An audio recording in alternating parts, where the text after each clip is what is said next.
I'll give the floor to the distinguished representative of Ireland. Thank you, Chair.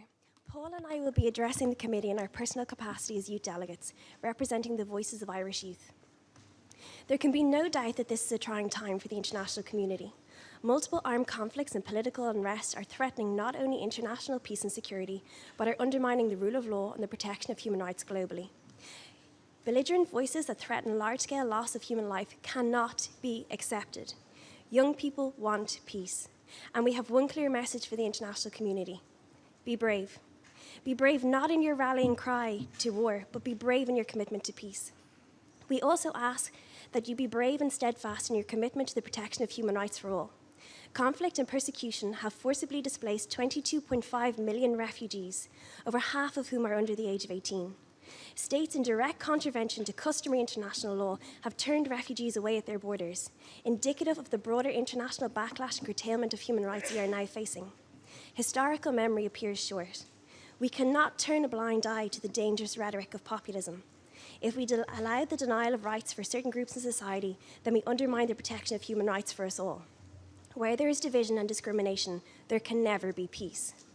Yes, we are going through a turbulent period, but the youth of Ireland believe that a brighter future is possible. The Sustainable Development Goals are our roadmap, UN human rights treaties are our tools, and youth can be the champions of peace and sustainability, but this too requires bravery. Firstly, it requires governments to recognise the inherent potential of all youth, including young women, ethnic minorities, and people living with disabilities. Secondly, it requires states to remove the barriers of inequality that hold some of us back.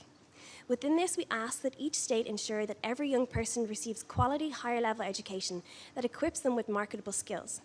We ask that each state respect and fulfil our right to health, including access to mental health services, sexual health, and reproductive rights. And finally, we ask that states do their utmost to eradicate homelessness, poverty, and inequality, including switching to a progressive, responsible tax model with a zero-tolerance policy for tax abuse practices. We acknowledge that these changes may be difficult, but we ask you to be bold and we ask you to be brave. If you empower us, we can effect immense change. In this time of uncertainty, do not wane in your commitments to human rights. It may be difficult, but let us, the youth of the world, stand beside you. Let us speak truth to power. Let us play an equal role in the protection of rights and in building a sustainable world. Let us be brave together, because together we are stronger. Chair, 2 years ago, Ireland co-chaired negotiations on the 2030 Agenda for Sustainable Development. This agenda is brave and bold, but we must now step up our implementation efforts. We are already 2 years into a 15-year process and simply cannot afford to lose time.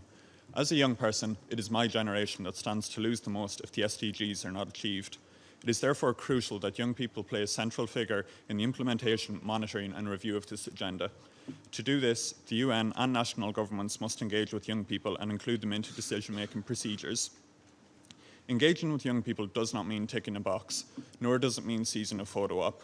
It means giving young people the right to sit at decision-making tables, giving young people the right to vote, the right to fair and equal employment, an education in global citizenship, and passing on an environment that does not stifle the opportunity of today's young people or that of future generations. Collectively, we also need to encourage and empower young women and girls to enter politics and hold public office, as well as those from marginalised backgrounds. Of the 196 speakers at this year's general debate, 176 of these were men and only 20 were women. It is difficult to aspire to become something that you cannot see. We must buck the trend of these male-dominated arenas, and public bodies must better reflect the makeup of the public that they serve and not discriminate against age, gender, sexual orientation, race, ethnicity or religion. As Ireland currently chairs the Commission on the Status of Women, I ask all Member States, without exception, how do we treat women in our society? Are they equal players and equal partners? Are they afforded the same rights and autonomy as men? Do they have the same access to education, employment, healthcare, or a choice in who they'll marry? Member States need to self-reflect on this, on how we engage with young people, women and girls, people from marginalised backgrounds and those from the LGBTQI community, and address their failings in this regard before we move forward. And we must move forward. The governments represented in this room today are tasked with fighting an ever-growing list of global challenges. Young people do not want to inherit a world in chaos or one gone past the point of repair. We are dreamers, we are innovators, thinkers, doers and believers. We want to live and want our children to live in a brighter and better world. Therefore, to all of you, I say, please let us help you in building this world.